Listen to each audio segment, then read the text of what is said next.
Nah, bagian anak gimana kabarnya? Ya, alhamdulillah. Sudah pada sarapan belum? Belum. Ya, nanti setelah kelas bisa sarapan yang di depan, masih ada promo. Ya. Baik, untuk mengawali kegiatan di pagi hari ini, alangkah baiknya kita berdoa terlebih dahulu supaya diberikan kelancaran oleh Allah Subhanahu wa taala.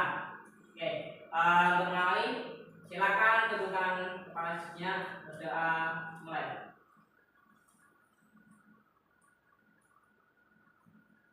Selesai.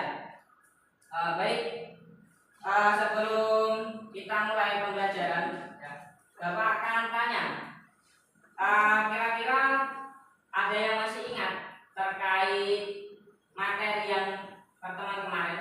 Ada yang masih ingat sejarah? Ada yang masih ingat sejarah apa? Yang tokoh-tokoh Muhammadiyah, ada yang ingat? Tidak tahu, Pak. Tidak tahu. Oke. Kemarin membahas tentang sejarah, yaitu ada tokoh Muhammad Syamsi dan Trihastuti Rohmah. Nah, ada yang tahu kontribusi Muhammad Syamsi terhadap Muhammadiyah? Ada yang tahu? Tidak. Ya. Mungkin kalian lupa ya, belum direview lagi. Oke, jadi kontribusi Muhammad Syamsi terhadap Muhammadiyah itu berperan sebagai membantu di seni bela diri. Nah, itu terkaitnya di Muhammadiyah yaitu apa? Tapak suci putra Muhammadiyah. Ada yang tahu tapak suci putra Muhammadiyah? Tahu, Pak. Tahu ya? Tahu. Oke. Nanti Bapak akan menjelaskan yang materi pada hari ini itu menjelaskan struktur perkaderan penjenjangan organisasi tapak suci putra Muhammadiyah. Ya, sebelum Bapak menjelaskan, Bapak akan memberikan tujuan pembelajaran yang nanti kalian bisa pelajari, yaitu peserta didik dapat menjelaskan dan mengidentifikasi ortom Muhammadiyah, yaitu apa? Tapak suci putra Muhammadiyah. Lalu yang kedua, siswa dapat mengidentifikasi struktur penjenjangan perkaderan tapak suci. Oke, langsung materi saja.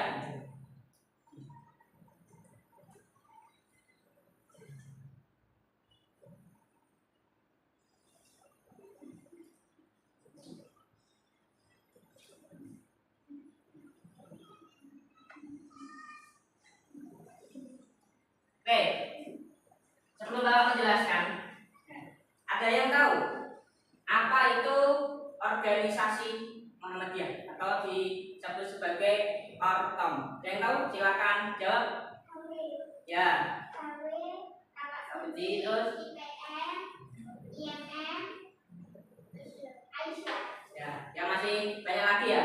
Terus kalau perkaderan, nah ini yang ikut organisasi pasti tahu apa yang dimaksud dengan perkaderan. Pak, yang lain kecuali Mbak Eka siapa? Mas Asmi, apa itu perkaderan?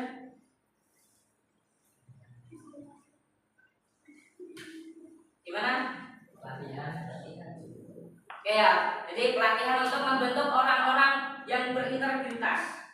Itu. Sekarang Bapak akan menjelaskan tentang struktur penjenjangan perkaderan di tapak suci.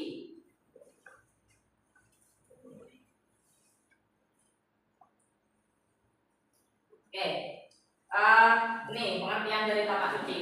Ya, tapak suci putra Muhammadiyah merupakan salah satu organisasi ortom Muhammadiyah yang bergerak dalam pengembangan seni bela diri. Nah, pada tahun 1967, tapak suci ditetapkan sebagai ortom Muhammadiyah. Ini memiliki tujuan dan maksud. Boleh dibacakan, Mas Miftahul Huda? Yang pertama, mendidik dan membina ketangkasan Pancasila sebagai seni bela diri Indonesia dan memelihara kemurnian Pancasila di Indonesia. Yang kedua, membina dan mendidik anggota untuk menjadikan jalur Muhammadiyah.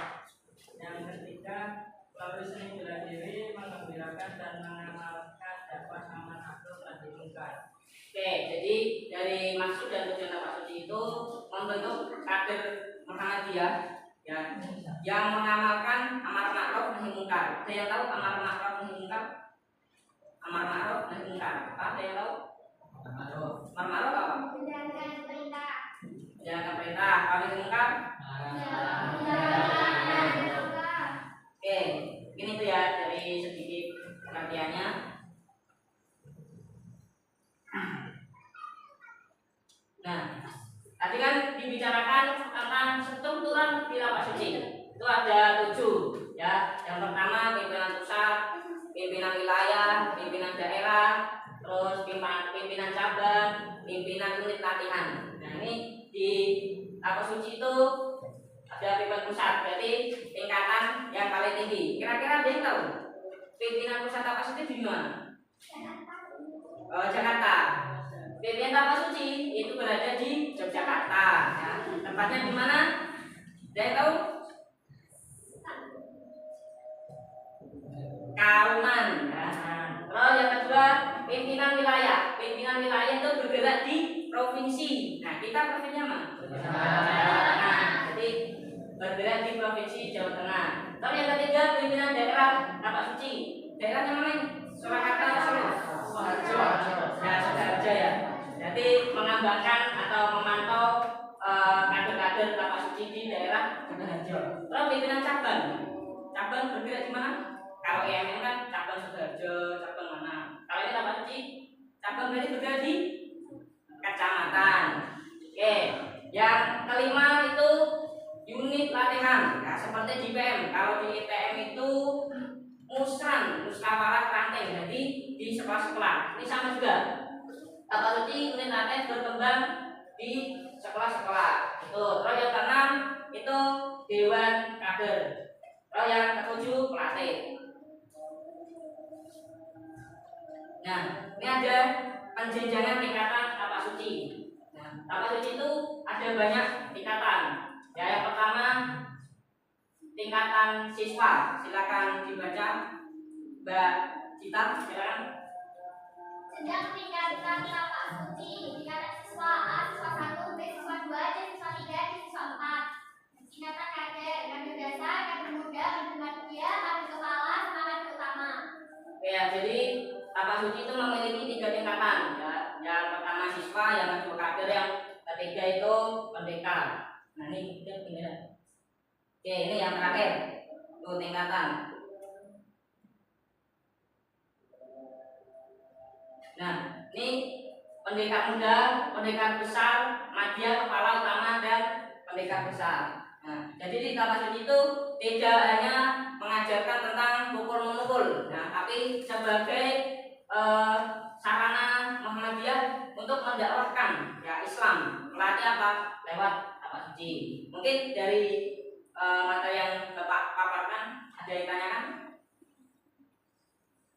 Tidak ada, Pak. Tidak ada. Oke, ya. Mungkin ini Bapak akan membagikan pernyataan.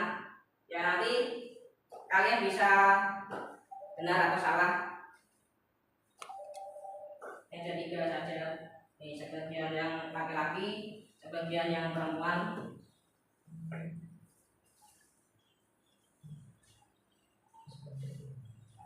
Oke, ya silakan dipahami. 1 menit saja. Baik, Pak. Sudah ya. Oke, silakan dari depan dibaca. Nanti kalau benar bilang benar, kalau salah bilang salah. Jenjang perkaderan dalam S ditandai dengan tanggung jawab dalam rangka anggota lain dan mengelola organisasi di tingkat pusat atau daerah. Benar. Nah, oke, selanjutnya Ya, struktur penjenjangan lapak suci tidak memerlukan pelatihan khusus untuk naik jenjang yang lebih tinggi. Salah, Pak. nah, oke, selanjutnya Untuk menjadi pendekar utama, seorang kader harus melalui ujian dan penilaian khusus oleh Dewan Pendekar. Benar, Pak. oke, selanjutnya Setiap anggota TS baru secara otomatis dianggap sebagai kader setelah gabung salah satu tahun. Salah. salah. Selanjutnya Yang jenjang di lapak suci tidak hanya bergantung pada kemampuan bela diri, tapi juga pada pemahaman nilai keislaman organisasi Muhammadiyah. selanjutnya Lapak suci memiliki jenjang utama dalam sistem perkaderannya, yaitu siswa, kader, pendekar, pendekar utama. Oke, nah jadi pernyataan tersebut sebagai salah satu fakta ya dari pengkaderan Muhammadiyah, yaitu apa? Lewat tapak suci. Oke, mungkin ada yang tanya lagi? Cukup ya? Oke, sebelum kita akhiri silakan yang ingin menyimpulkan. Coba Mas Miftahul Huda, silakan menyimpulkan. Perjalanan tapak suci terdiri dari sifat, adat, dan pendidikan utama. Dengan setiap jenjang memiliki syarat, latihan, dan tanggung jawab yang berbeda. Selain kemampuan bela diri, yang anggota juga harus memahami nilai-nilai keislaman dan organisasi Muhammadiyah dan sebagai pencetak menjadikan tapak suci sebagai wadah pembinaan kader yang tangguh dan berintegrasi. Ya, betul ya. Menjadi kader yang tangguh berintegrasi. Ya, harus menanamkan keimanan dan ketakwaan kepada Allah. Gitu. Oke ya, mungkin itu saja sebagai evaluasi. Nanti silakan dibaca buku kemuhammadiyahannya di halaman 67. Ya, silakan dikerjakan di rumah. Besok Bapak akan koreksi. Gitu. Ya, mungkin itu saja dari Bapak. Apabila Bapak salah dalam berucap, Bapak mohon maaf. Sekian. Wassalamualaikum warahmatullahi